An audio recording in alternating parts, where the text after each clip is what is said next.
हम विद्या लहरी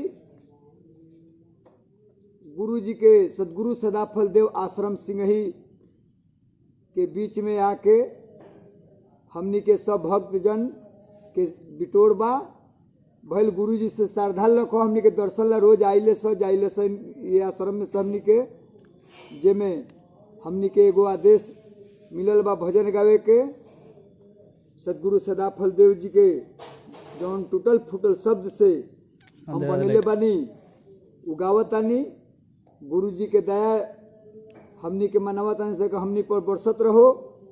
आ प्रदीप जी के चैनल अपन खाटी भोजपुरी चलत रहो आ लहरी जी के भजन होत रहो आ गणेश जी के पुष्परंजन भैया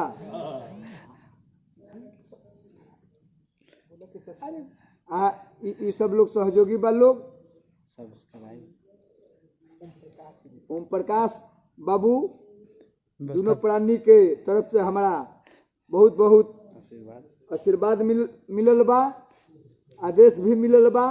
हमनी के इनका आदेश के अनुसार हमनी के एगो टूटल फूटल भजन गावे जातानी स तो बोल दी सदगुरुदेव की जय, बोल दी सदगुरुदेव भगवान की जय, कपिल मुनि बाबा की जय, सिंघही आश्रम की जय।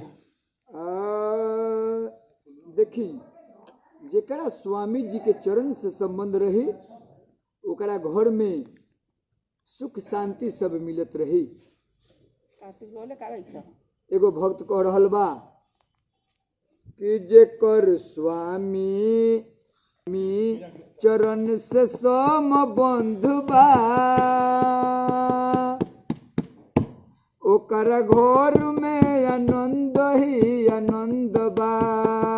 जेकर प्रभु के चरण से सम बंधु बा ओकर घर में आनंद ही आनंद बा।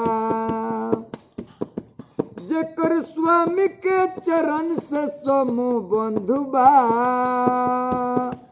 ओकर घर में आनंद ही आनंद बा। जेकर प्रभु के चरण से सम बंधु बा ओकर घर में आनंद ही आनंद बा। माया मोह के पड़ल बा जे फेर में ओकरे भविष्य बा अंधेर में। माया मोह के पड़ल बा जे फेर में ओकरे भविष्य बा अंधेर में। जे पूजे चरण के अकल मंद बा जे पूजे चरण के अकल मंद बा ओकर घर में आनंद ही आनंद बा ओकर घर में आनंद ही आनंद बा। हमरा गुरु जी के ध्वजा पर और लिखल बा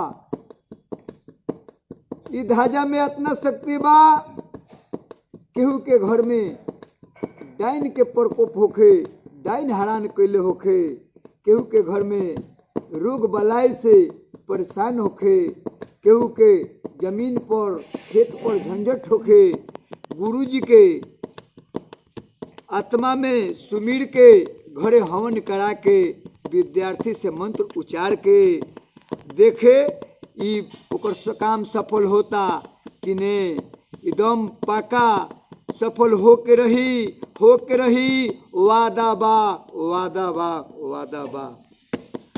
और अंकित स्वत धाजा जहाँ फहरी दुख भाग जोई है हवा के बोहरी। और अंकित स्वत धाजा जहाँ फहरी दुख भाग जोई है हवा के बोहरी। जेकर घरवा में होत सोत संगुबा ओकर घरवा में होत सत्संग बा ओकर घर में आनंद ही आनंद बा जेकर प्रभु के चरण से संबंध बा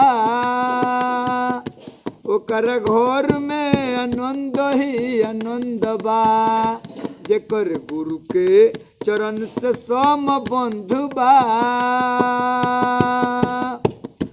ओकर घर में आनंद ही आनंद बा।